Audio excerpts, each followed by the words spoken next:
Una estrella mediática del deporte que usa su posición privilegiada para pedir el voto contra la ultraderecha. Otro jugador internacional que dice que ellos, los futbolistas, no están para opinar de política. Entre los dos, un mundo de diferencias. Soy Juan Luis Sánchez. Hoy en Un Tema al Día, Mbappé y los futbolistas que no se mojan.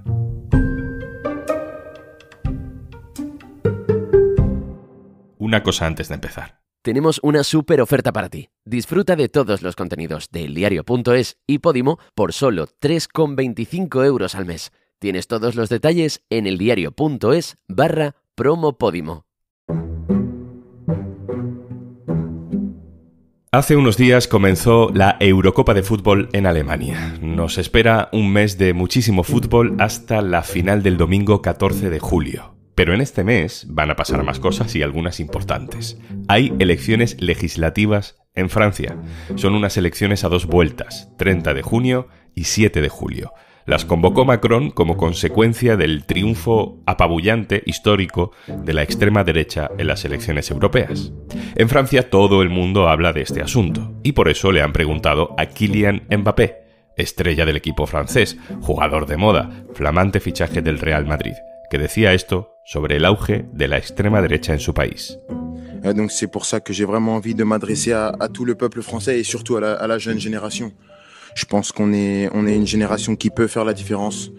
Aujourd'hui, on voit très bien que les extrêmes sont aux portes du pouvoir et on a l'opportunité de choisir le futur de notre pays. Mbappé se ha mojado, dice que los extremos están a las puertas del poder y que los ciudadanos tienen la oportunidad de elegir valores como la diversidad, la tolerancia y el respeto, y que espera que él y otros compañeros de la selección francesa puedan sentirse orgullosos de llevar la camiseta de Francia después del 7 de julio, es decir, después de la segunda vuelta. Et c'est pas à négliger, j'espère vraiment qu'on va faire le bon choix et j'espère qu'on sera encore fiers de porter ce maillot le 7. Es verdad que Mbappé señala a los extremos, una fórmula irritante de equidistancia, pero en Francia nadie duda de que se refiere a la extrema derecha, porque Mbappé no ha sido el único que se ha mojado. Otros jugadores, como Thuram o Dembélé, se han posicionado muy explícitamente contra el partido de Marine Le Pen. También ha hablado Thierry Henry, otro histórico del fútbol francés. Quelque chose qui est quand même important, ce qui peut faire barrage aux extrêmes, c'est d'aller voter. Donc, allez voter. Id a votar, estoy en contra de todo lo que divide, dice Henry. En Francia nos llevan años de experiencia tratando con el auge paulatino de la extrema derecha.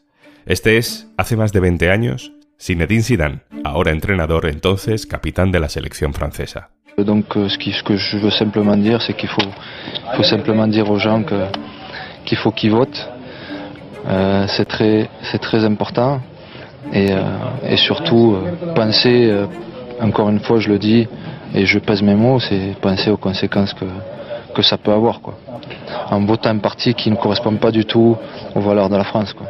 Zidane pedía a la gente que fuera a votar por las consecuencias que podía tener para Francia que llegara al poder un partido que 20 años después puede ganar las elecciones legislativas y acabar entrando en el gobierno. Zidane habla del partido de Jean-Marie Le Pen, el mismo partido que ahora ha heredado su hija, el partido que hace más de 20 años pedía el boicot a su propia selección porque había, a su juicio, demasiados jugadores que eran de origen inmigrante.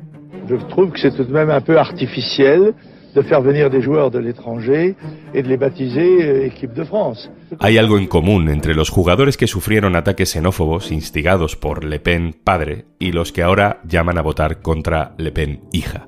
Todos nacieron en Francia, pero con padres de origen africano. Es el caso de Zidane, es el caso de Henry y es el caso de Kylian Mbappé, nacido en París de un padre de Camerún y una madre de ascendencia argelina. De todo esto, de la amenaza real que supone la ultraderecha para ciudadanos con ascendencia migrante, son perfectamente conscientes también los futbolistas de la selección española, que conviven en sus vestuarios con personas que tienen una historia vital parecida a la de Zidane o Mbappé, en sus equipos de la liga, pero también en la propia selección española. La madre de Nico Williams llegó a España saltando la valla de Melilla. Lamine Yamal, nacido en Cataluña, es hijo de un marroquí y una ecuatoguineana.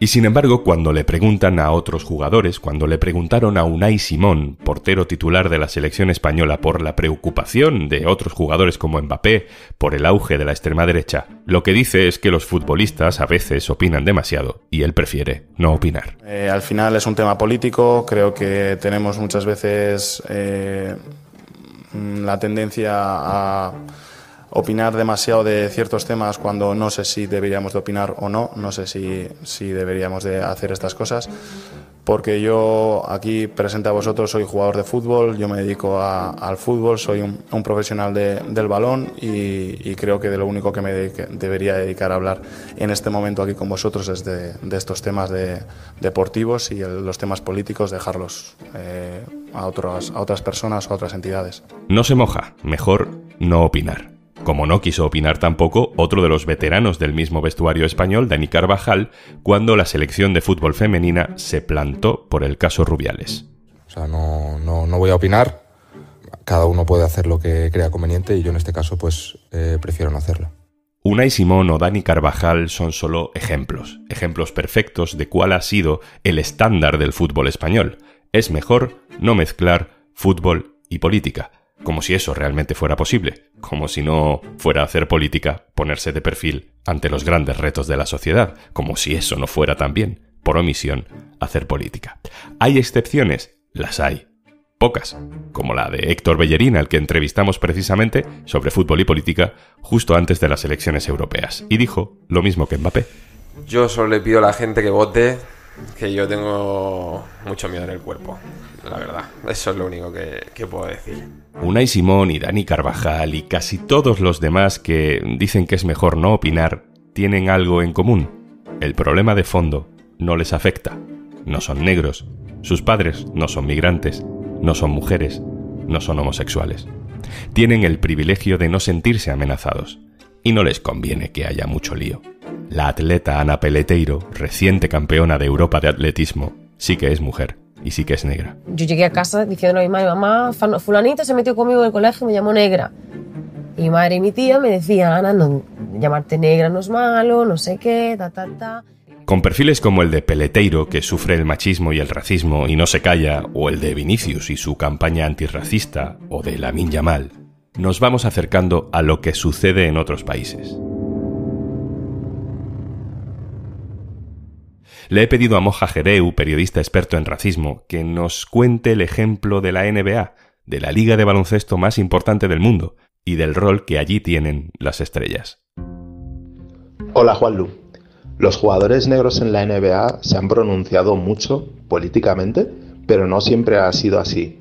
El gran icono de la NBA, Michael Jordan, en su momento, en los 90, tuvo unas declaraciones polémicas en las que decía que no iba a apoyar a un candidato demócrata porque los republicanos también compraban zapatillas, referidas a sus famosas Jordan.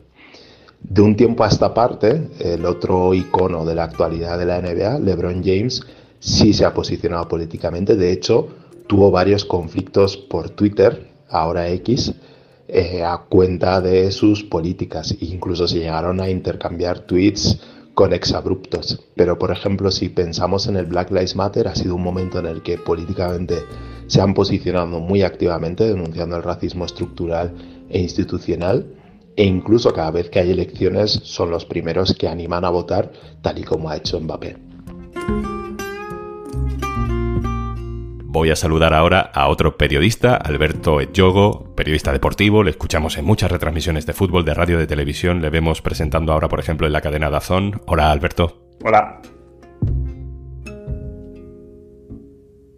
Alberto, tu sensación después de escuchar a Mbappé y de escuchar a Unai Simón, sabiendo que son solo ejemplos de otras muchas personas, ¿cuál es? Bueno, la sensación que queda es clarísima, ¿no? Una es el de Mbappé, que es la estratosfera del nivel del deporte y de la sociedad, pero con unas vivencias y una generación de su propia identidad muy forjada, ¿no? Seguramente por vivir en Francia, por ser un hijo de camerunés y argelina, pues hay una realidad que él ha vivido y que ha sufrido y que ha palpado desde su niñez y evidentemente tiene toda la autoridad y tiene toda la conciencia y tiene toda la capacidad y autoridad para verbalizarla. En el caso de Unai Simón, la situación es que primero yo creo que le cogen frío. Y segundo, que como es una realidad que él no ha vivido, creo que lo suyo, me parece, que si tú no quieres opinar, pues si tú crees que no es tu conveniencia, si tú crees que no es tu ámbito de actuación, pues al menos respetar, ¿no? la palabra de alguien que sí que ha vivido esa situación y que sí que sabe de los peligros que hay cuando empezamos a hablar de intolerancia y de intransigencia. Es un poco decir que los deportistas no tienen que meterse ahí, ¿no? Yo creo que ese seguramente fue pues un error comunicativo de Unai Simón, porque él podría haber opinado, uno opinado, pero en ningún caso hablar de lo que hacen otros. Hay una especie de resistencia estructural en el fútbol a asumir que el mundo del deporte, como el de la música, ¿no? Ha llegado a un punto en el que está tan metido en la sociedad, y además eso le viene bien al negocio, y se habla de los valores del deporte, ¿no? Y se invierte dinero público en organizar eventos de fútbol, en fin, que todo eso conlleva una responsabilidad. Sí, yo creo que se suele decir que zapatero a tus zapatos, ¿no? Y en el deporte español eso se ha llevado muy, muy a rajatabla, ¿no? Parece que el deportista, si dice algo fuera de tono o dice algo fuera de lo habitual o habla de ideas políticas o de identidad o de ideas sociales, ya rápidamente le vienen a tachar de algo, a decirle algo. Por lo tanto, el jugador lo que intenta es protegerse, ¿no? En otros países donde hay más conciencia social, en otros países donde el deportista está mucho más metido, sí que evidentemente se exponen mucho más. Pero en España parece que no, que el deportista se tiene que ceñir a decir 4 tópicos y ya está, ¿no? Y si alguien se sale de ahí, véase Borja Iglesias, véase Iñaki Williams, véase Ana Peleteiro en el caso del atletismo, pues rápidamente empieza a recibir hate por todos lados. Entonces también de alguna manera es entendible que otros no quieran meterse en esos charcos porque han visto cómo algunos de sus compañeros pues, han sufrido, ¿no? Por dar sus ideas o por hablar de situaciones sociales o políticas en este caso.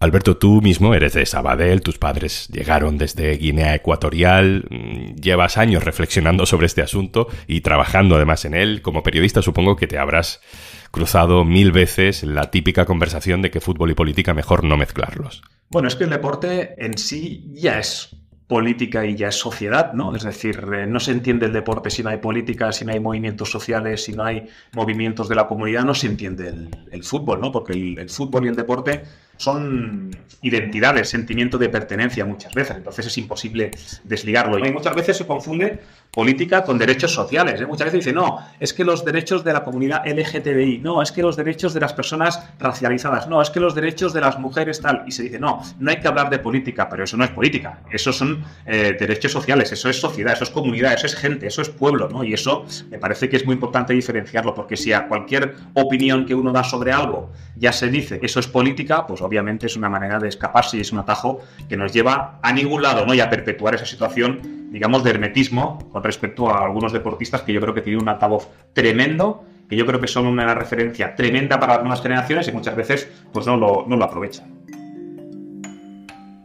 En las últimas horas, Alberto, hay mucha gente que dice, bueno, Mbappé ahora pues puede ir de portavoz del bien, ¿no? Pero él mismo ha ayudado a lavar la imagen de Qatar y de su emir, que son los dueños de su antiguo equipo, ¿no? El Paris Saint-Germain. Y bueno, se podría decir mucho sobre su rol para potenciar lo peor del negocio del fútbol. Estamos en un momento social en el que todo está polarizado, ¿no? Entonces ya no se habla del qué, sino se habla del quién, ¿no? Si el que la hace es de los míos, adelante. Y si el que la hace es de los contrarios, pues está todo mal. Yo no sé por qué hoy en día no se puede decir que un jugador como Mbappé en un momento dado, o como Ander Herrera en su momento. Ander Herrera también jugó en el Paris Saint-Germain y luego abogaba por el fútbol del pueblo, ¿no? Pues yo no entiendo por qué no se puede decir que un futbolista, este acto en concreto me parece incoherente con su manera de pensar y este otro acto en concreto sí que me parece coherente y me parece loable. Entonces, bueno, cada uno aprovechará y como hoy la información es libre y la información corre como la pólvora en cualquier sitio, pues el que quiera aprovechar cada situación y cada contexto, pues obviamente lo va a hacer. Alberto, la última. Tú has entrevistado y has escrito mucho sobre fútbol y racismo. No sé si te da un punto de rabia que tenga que ser Vinicius o que tenga que ser Mbappé, grandes estrellas, con el plus que les da además ser del Real Madrid, ¿no? De cara al periodismo deportivo, que sean ellos a los que finalmente se les escuche y tengan la capacidad de abrir un debate como este. Sin duda, la contradicción es fuerte porque por un lado piensas, hombre, ojalá, ¿no? Esto hubiera salido antes, ¿no? Con situaciones con gente vulnerable y con situaciones con gente que realmente no tiene la capacidad ni los medios para, de alguna manera, levantarse.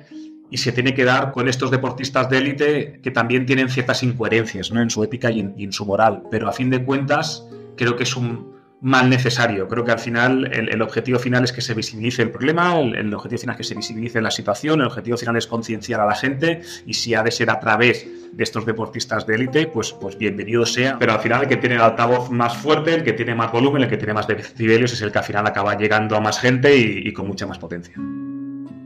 Alberto Jogo, periodista deportivo en DAZN, muchísimas gracias. Muchas gracias.